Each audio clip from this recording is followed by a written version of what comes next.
beautiful fall day in September 2022, and Captain Kim Liszka is standing on the edge of the tallest bridge in Central Oregon. She's looking down at the water below, way below. As she does so, a fellow female veteran bungee jumps off the bridge. Captain Kim takes a deep breath and closes her eyes. Was this how her all-female veterans retreat was supposed to go? Yeah, so our first retreat was pretty nerve-wracking. I mean, we were excited, but it was really nerve-wracking because we never did an event like this before. Even the thought of being around other military women, just from our experience in the military, was a bit scary. So we didn't know what to expect. Captain Kim and her co-organizer, Captain Dakota Olson-Harris, had been encouraged to create an all-female military retreat to give veterans the chance to get together and learn from each other's experiences. A dozen from around the country attended. And so we had all different activities through the weekend. We went bike riding, and then we had art therapy, and we had yoga, and we had storytelling time. It was an incredible weekend. The women shared their stories, the highs, the lows, and everything in between. They talked, they laughed, they cried.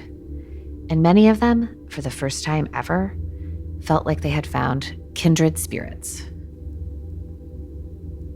And then, on the final day, Kim brought them to the bridge.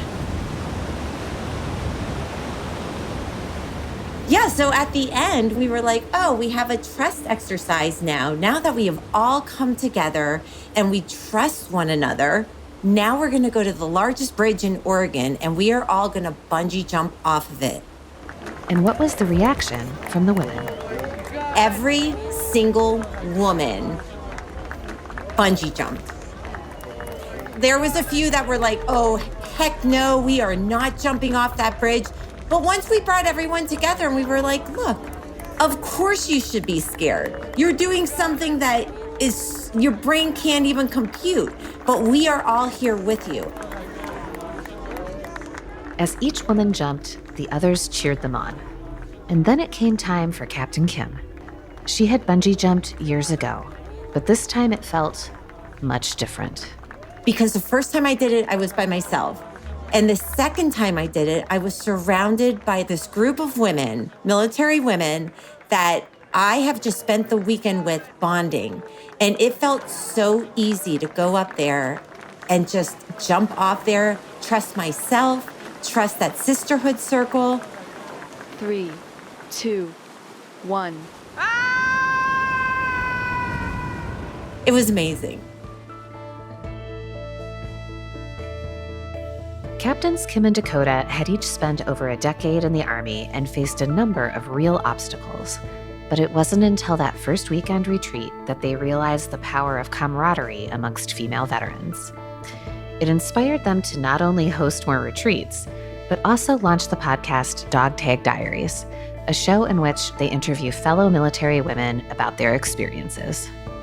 In today's episode, our hosts sit down with Captains Kim and Dakota to discuss their own Army journeys, how the show has helped them overcome some of their own traumas, and also the fine cuisine of bugs. I'm Carrie Varro-Hakes, and this is Army Matters.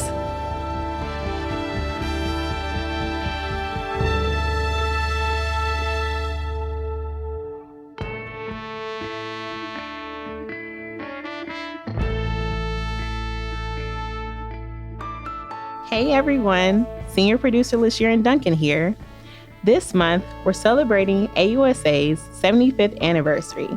And in our last episode, my fellow producer, Carrie, chatted with our president, General Brown, about the occasion. After listening to that, I realized I didn't want to be left out. So I stole Carrie's microphone and wandered the hallways to find out what AUSA's secret sauce is from two of its most junior employees. Hi, my name is Ron Coville. I am the systems administrator for the association, and I've been with the association for over 26 years, approaching 27 years. Show off. My name is Nzinga Curry, and I am the Director of the Education and Programs Department here at the Association of the United States Army. And I also have the pleasure of being the Executive Producer for our Army Matters podcast. I, too, have been here for a while, but only at 20 years. You're playing catch up. I started when I was 3. That's why I look so good. I know that's a lie, because I remember when you started. I agree. And Nzinga looks great. Of course, she's technically my boss. But still, as people who have been here for a while, are there any programs that they feel more people should know about? They do way much more than what I know, because I'm down in the IT department. I don't see everything. I hear about it. Family readiness and what Holly does with all the family. It's unbelievable what they do. And Nzinga with the education department. Yeah, I mean, just all of it. So the beautiful thing about AUSA is that we focus on the total Army. At some time or some point, we collaborate with each other to make sure that we are providing the education, the programs, the products to those who are looking for professional development, looking for family support, looking for advocacy or things of that nature, as well as those who are just want to be engaged with the Army Association. The biggest thing is that we do is carry out the Army messaging, as well as advocate and support those who are in the Army, who retired from the Army, who served in the Army, or their family members. Yeah, but what is AUSA's secret sauce? I mean, what's kept them here for over 20 years? Personally, I would look at the opportunity to just meet really good people. I just left a retirement gathering, and the discussion was mainly about just working with really good people, like folks who are more than just coworkers. Working here at AUSA, I have really developed a love for the folks that I work with and the opportunity to serve alongside with. It's a family. And, you know, I have a lot of friends that have left AUSA, and they've reached out to me and say, hey, are there any openings they would like to come back? The environment, the people, the family, everything that the association stands for, it's really just a rich environment to work. Great people. And finally, I ended with the most important question. Which is their favorite host of our show? Who is the favorite host? That is so easy. Oh my gosh. My favorite host of AUSA Army Matters podcast is LaSharon Duncan, who steps in sometimes when General Smith or SMA Daily is not able to do it. Okay, so I took the easy route. As I said earlier, Nzinga's my boss. So who am I to argue with her? Thanks to Ron and Nzinga for sitting down with me. And happy birthday, AUSA. Hello, everyone. Welcome to Army Matters. I'm Lieutenant General Retired Leslie C. Smith, and I'm so glad you're here today because I'm here with my best buddy, my good friend, Dan. Daniel who? Dan Daly, the 15th Sergeant Major of the Army, retired, of course. Les, how are you doing today? I'm great, man. How are you dealing with this weather? It is hot. Hot. Humid, too. It's like Africa and Iraq hot. Yeah, we were talking about that yesterday. Not quite, but close, right? Not quite, but close. Yeah, yeah. You know, Dan, we've been hosting this show, can you believe, for 2.5 years now? Has it been that long already? What? 2 years? What? Isn't that crazy? Gosh. Yeah. And we only got, 20, 30 more years to go? Okay. I don't know. We'll see. Well, how long they'll keep us on this. Maybe if our listeners start buying our merch, we can stay on the air longer. Do we have merch? Well, AUSA has merch. Yeah, like we the sure shirts we have on, like. AUSA. You can't see them, but we both have on AUSA. But you can't buy it online, though, can you? Dan has the brand new Hawaii AUSA shirt on. Yes, Hawaii theme. Hawaii print, yes. Yeah, Hawaii print.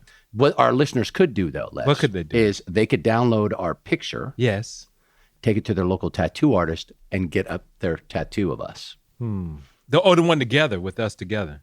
Yes, yes. So what's the most surprising thing that you learned about me? Oh, I've learned a lot, actually, just in this podcast. I mean, we work together. Yeah, Les and I, you all know. Les and I spent a lot of time in the Pentagon together. We've known Not each only other for that, years. Before that time frame. But anyway, I've learned more about Les in this podcast than I did in all the years that I knew you. I mean, of course, I knew a lot about you then. Yeah, but why? Why do you think that's the case? You know, we go back and forth, the interesting questions we asked each other. So I learned that you went to Catholic school as a kid. Yeah. Is that the most surprising thing you learned? Well, it's one of them. You know, I just, I don't know. We were talking about growing up and going to school, and I was like, I went to Catholic school, and you're like, so I'm like, did you really? You just never told me that before. Yeah, well, you never asked. Thank you very much. It's always my fault. No, you never asked. So what's the most interesting thing you learned about me? That you brew beer. You didn't know that before? No. How was I going to know that? I don't know. Everybody that lived on Fort Myer was coming over all the generals were coming over to my house to get free beer all the time. Myer, remember? No, that's right. You didn't live on Fort Myer. I was down in Fort Belvoir initially because, I wasn't a big enough dog. And then... Oh, yeah, that's right. You were the deputy first. I was a deputy. Then you became the big dog. Yeah. The bigger roofer. Medium size. Medium. Okay. The reason why we're talking about this, Dan, is that last week when you were doing your great work, I sat down with two fellow podcast hosts. They're very excited about what they do, about a lot of things. It was a great podcast about two other hosts that learned a lot about each other, that they immediately bonded, just like you and I were talking about. And they have a hit podcast series from that. Very cool. Very cool. That is pretty cool. So, Les, why don't we listen to the interview you did with Captain Kim and Captain Dakota? Hey, Captain Kim and Captain Dakota, welcome to Army Matters. Thank you. Thank you, sir. We're excited to be on. First question is, tell us where you are right now. Where are you located? I'm in Bend, Oregon. Okay. And I'm in Eugene, Oregon. Oh, so both of you guys in Oregon, so pretty close. Yeah. Okay. You guys sound like sisters. We pretty much are. Okay. Family. This is going to be so much fun. So I want to know about eating bugs. So which one of you guys ate bugs? Huh? That was me. It? That was you? So you've been on a number of reality television shows like Fear Factor, American Ninja Warrior? What? What was the most challenging? I've actually ate bugs in the military during military training, but Captain Kim, she did it on live television. Kim. Wait. You did it on live TV? Explain. So here's the deal. We didn't get to eat bugs because, listen, we didn't even make it to the second round. My episode was ex-couples. Like, who wants to spend a week with their ex all day on set? Look, he couldn't follow instructions in the relationship. He definitely couldn't follow relationship to win $50,000 or instructions to win $50,000 on Fear Factor. Okay, I'm leaving that alone. So you on American Ninja Warrior too? Yeah, American Ninja Warrior. They actually had a military edition. Yeah, I know. I've seen it before. Were you on that one? Yes. Okay, I'm gonna look it up now. So how far did you go? Oh, I didn't go far. I got the frog steps, and then when I got to the trampoline, I went right into the water. No, you didn't. Yes, I did. Okay. So what got you started in reality television? Yes. Every Monday, me and my son would watch Fear Factor. And all of a sudden, because I'm from Philly, there was this casting call in Philadelphia. And my son's like, Mom, you need to go do that. And I was like, well, I don't think I really want to go do all those stunts and eat the bugs and all the things, but I can get my headshot to one of the producers. And so I went and they loved me right away, right? Like the cute little blonde in the military, that could make a whole story for them. Okay. So I started there and then they just they loved me and they just kept picking me for all these TV shows. Right. Yeah. So Dakota, talk to me about bugs. Whew. So when did you do it? So what type of training was it? There you were. Yeah. So I was in ROTC at the time. Yeah. Can you say what university? Eastern Oregon University in Eastern LaGrande, Oregon. Yeah. Okay. It's very Nice. small, but it's Yeah. amazing program. Okay. And so one of the programs they have is CULP, which is Cultural Understanding and Language Program. And so I was able to go to Guyana and train with their cadets and then the Brazilian Special Forces. And we did jungle warfare training, which was very interesting. So they threw us out into the middle of the jungle, wanted us to make a shelter, fire, and they taught us how to forage, what to look for. And so, Timon and Pumbaa, those big worms, that's what I ended up eating. Nice. And How you did had it to taste? rip off. It was really juicy. Really Was it juicy. crunchy? Did it taste like chicken? Oh, okay. Yeah. It's all good. Yeah, but so needless to say, we've all had to do some very strange things. So let's jump into your origin stories. Now, Kim, you started out at college taking nursing and then eventually found your way to the Army. Can you walk us through that path? Yeah, so just so you know, there's no consistency in my life. Really? I actually went to college for exercise science and athletic training. Okay. And so I did good like the first semester, but then got myself into a sorority. I was a cheerleader. So I started partying way too much. Yeah, I lost my way. And so I ended up leaving college, but I knew I needed something. I knew I needed discipline. I knew I needed structure. And I had a long lineage of males in my family in the military. My dad was in the Army. My grandpa was in the Navy. So I was like, I think I'm just going to join the Army and follow in my father's footsteps. So in 1995, I went into the recruiting station. And of course, I went in and I was like, this is what I want to do. I want to do combat medic. And they were like, we don't have any slots for combat medic. And I was like, all right, that's cool. Then I'm leaving. And I started walking out and they're like, oh, wait. One just popped up. And I'm like, sure, it did. You know how it works. I'm like, I'll take that one. So yeah, Okay. That started my career. Yes. And you became a combat medic. Where'd you go to basic training? Oh, Fort Lost in the Woods, Missouri. Fort But Leonard Wood, Missouri. Yeah, don't say misery. I commanded there. It was a great place. Which battalion? Do you remember? Oh, God. Bravo 210. And how about you, Dakota? Why did you first enlist? I was from a small town. I didn't want to be stuck in the small town. I wanted to get out and see the world. And I knew that I wanted to go to college, but that I wouldn't be able to afford it. And so that's originally what got me started. So you deployed within a few months of enlisting to Iraq. What was that like? And what were you doing? I had just gotten back from AIT, Advanced Individual Training. So advanced individual training, your military occupational specialty I started as a tank mechanic, and then that was about the time that the unit was heading out for their deployment. Wow. Yeah. What was that like? It was hard because I was a big family person, and I had a little sister at the time, and we were like this. We were very close, and so it was hard leaving her again. Can you tell us about the traumatic moment during your first deployment? Yeah. What happened and what did you do to deal with that upon returning back? Ooh. So we were doing convoy security in Iraq, and we were going along the road, and a couple of vehicles behind me was hit by an RPG, or a rocket-propelled grenade. And we ended up having to call for a helicopter, medevac, come and pick up the individual. And also at the time, my vehicle had lost AC, and the heat in Iraq is absolutely unbearable. And so we ended up switching switching vehicles to the one that actually got hit because it was still mobile.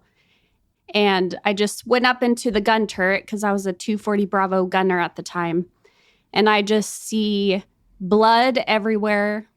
The glass was shattered. It was just a mess. And there's blood dripping down. That's one of the moments that really stuck with me. And I think it did because I didn't know if he was alive or not. But he ended up surviving. Yeah. And I think coming home, I didn't know how to deal with it.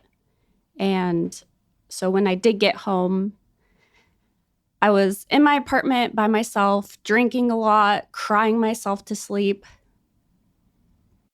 because I didn't have anyone. So it was hard.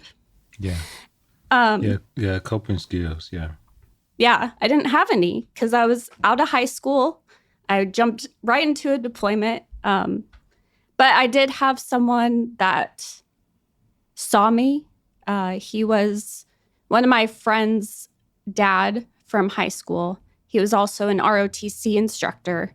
And so he scooped me up. He's like, "You're coming to ROTC." And that's essentially how I started my career as an officer. So Dakota, thanks for sharing that. Yeah. I think that'll help our listeners quite a bit.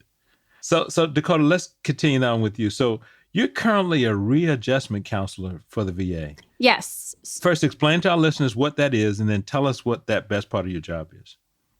Ooh.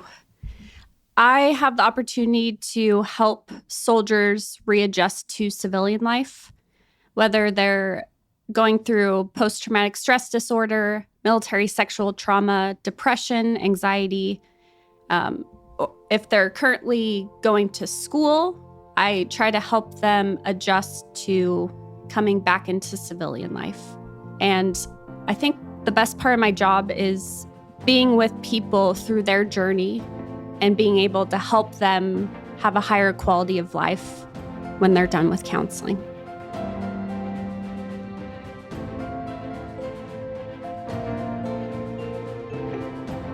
Did you know that as a member of AUSA, you have access to many benefits?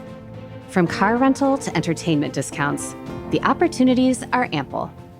Visit us online at ausa.org/benefits to learn more.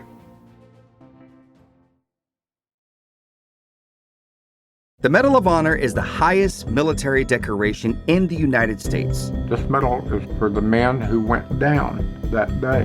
It's for the families of those who didn't make it. Recipients have done the improbable, showing immense bravery and sacrifice in the name of something much bigger than themselves. On Medal of Honor, Stories of Courage, you'll hear about these heroes and what their stories tell us about the nature of bravery. Listen to Medal of Honor wherever you get your podcast.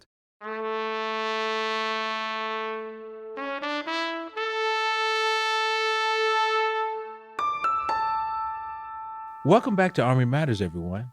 Now let's talk about the first time that you two met. I believe it was Dan Landa who brought you together.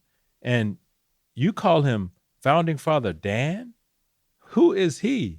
So Founding Father Dan, he is a veteran as well. And he was part of a military veteran nonprofit.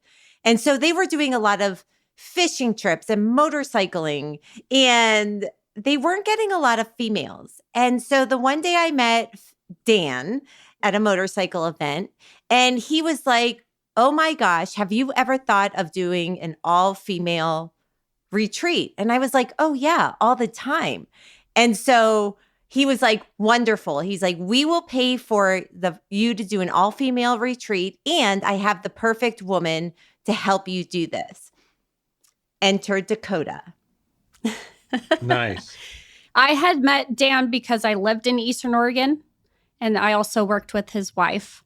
And so he linked us up, and Kim and I had never met before. And the first time we met was at the first retreat that we ever hosted. Wow. So you guys hit it off from day one. Oh, yeah. Yeah. We spoke maybe 3 or 4 times on the phone. He gave us 3 weeks to get this retreat up and running. And yeah, it just kind of clicked.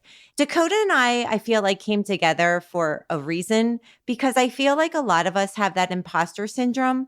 And so having Dakota by my side to continually build me up, listen to me, inspire me is just so beautiful for me. So thank you, Dakota. Yeah. So can you tell me why you think these retreats are so successful? A lot of the military women, when they get out of the military, don't really want anything to do with the military.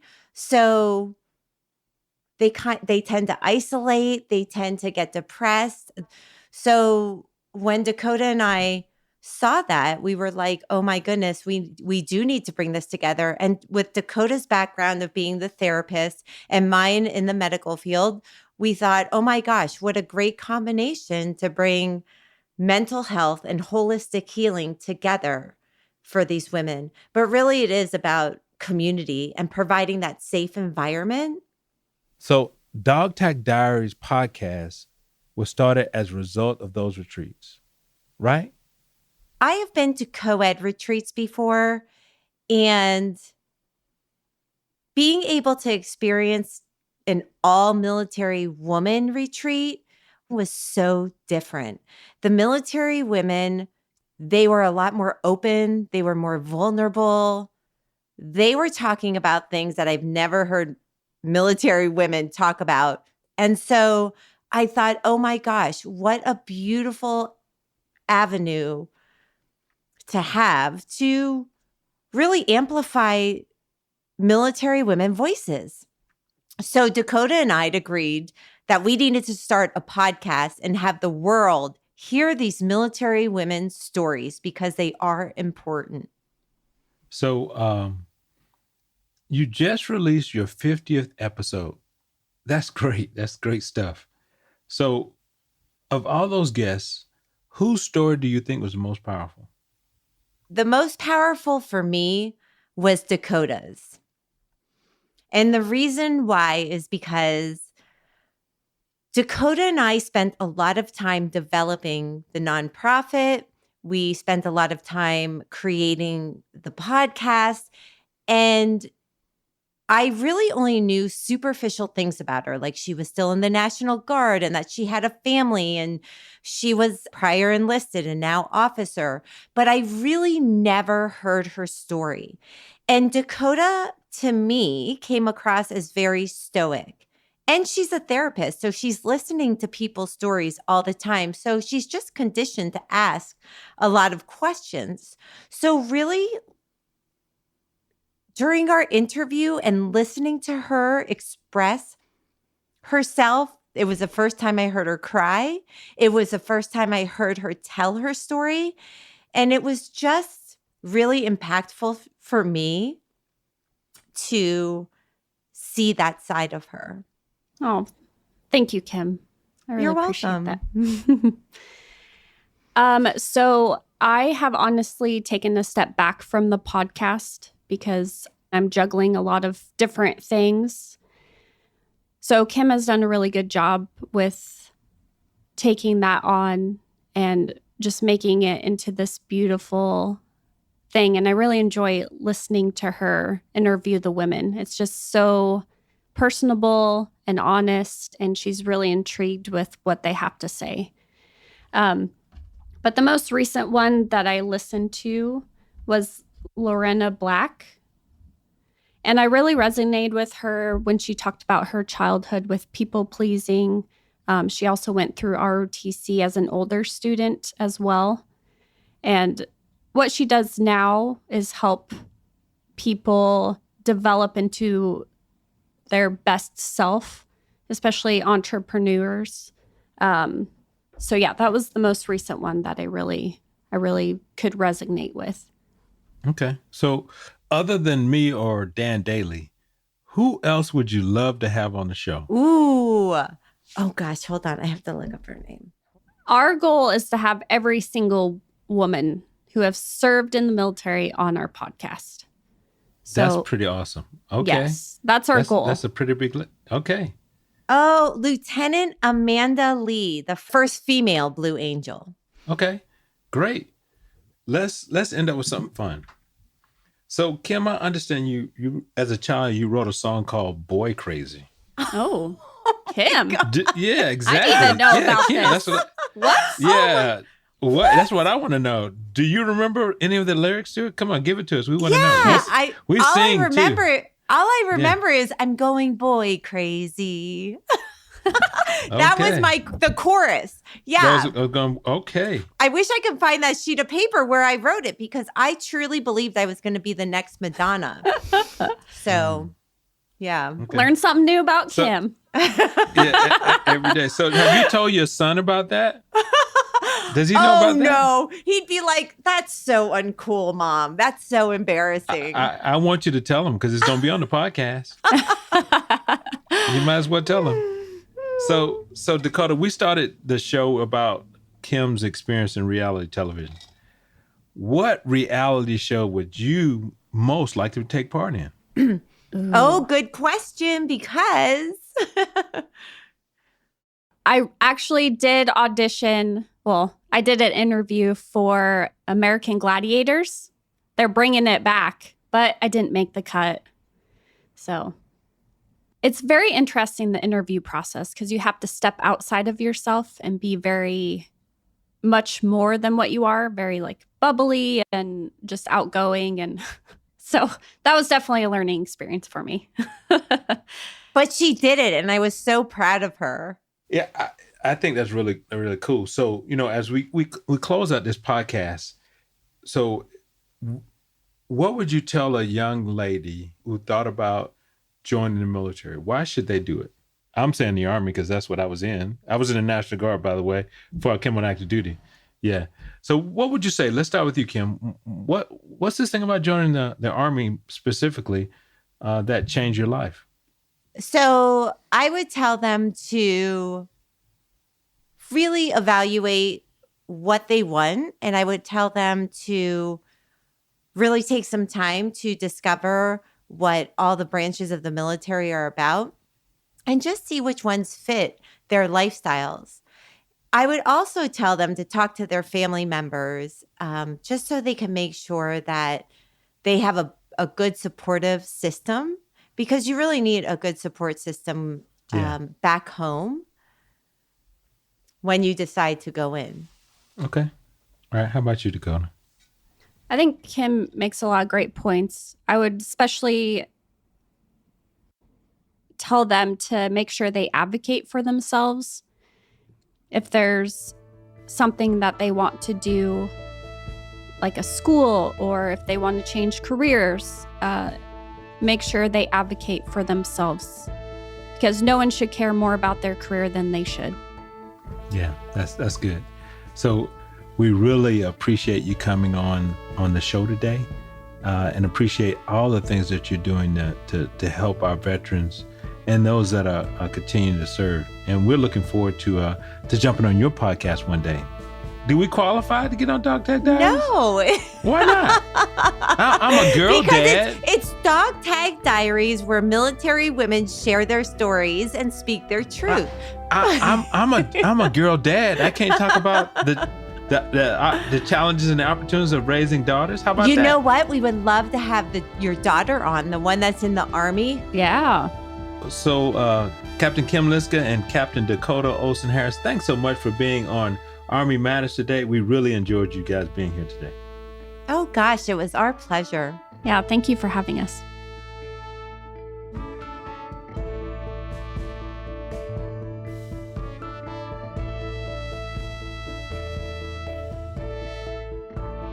As you probably already know, last month was the Army's 250th birthday, and many of our chapters hosted gatherings. Our Fort Sheridan chapter, though, was especially busy with not only a birthday party, but also another big event. To tell you more about it, here's the chapter's treasurer. Michael Peck. I'm a retired colonel and currently the treasurer for the Fort Sheridan chapter of AUSA. I live here in Mundelein, Illinois. June 14th, we celebrated the Army birthday at the American Legion Post in Lake Zurich, Illinois. We had Medal of Honor recipient Al Lynch there, along with General Mukiyama. And we only had over 100 Army veterans attend that. Yeah, July 21st, we held our unveiling of the Colonel Robert McCormick plaque at Cantigny, the 1st Division Museum in Wheaton, Illinois. And at the Doughboy statue, which is at the entrance to the Education Center there at Cantigny, we placed a 100-pound plaque. Now, Cantigny was the first battle of World War I that the American Army fought in, and Colonel McCormick was the commander of an artillery unit, and they fired the first rounds of that battle. And when he returned home, he decided to name his estate Cantigny after that first battle. That was quite an event, and we decided to have the General Assembly pass a resolution which honored the legacy and career of Colonel Robert McCormick. Thanks to Colonel Peck and the entire chapter for everything that they do. If you or your chapter would like to be profiled on the show, please email us at podcast@ausa.org.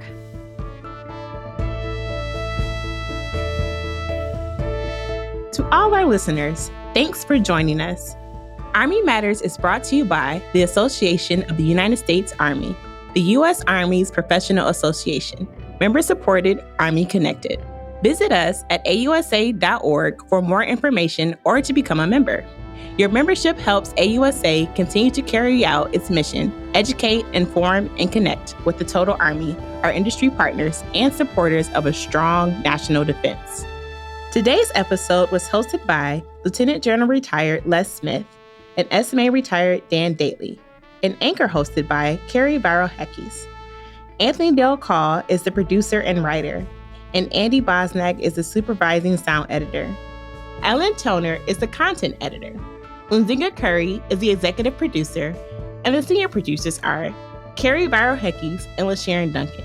Be sure to subscribe to Army Matters wherever you get your podcasts, and please leave a review. As you know, we love seeing stars in the Army, especially if it comes in the form of a 5-star review. AUSA's Army Matters podcast can also be heard on Reach Across America Radio on Monday at 8 p.m. Eastern, on the iHeartRadio app, the Odyssey app, and the TuneIn app with the search of the word Reef. AUSA's Army Matters podcast primary purpose is to entertain. The podcast does not constitute advice or services. While guests are invited to listen, listeners, please note that you're not being provided professional advice from the podcast or the guest. The views and opinions of our guests do not necessarily reflect the views of AUSA. For questions or to provide topic recommendations, email us at podcast@ausa.org. I'm LaSharon Duncan. Hope you have a great Army Day. Hooah!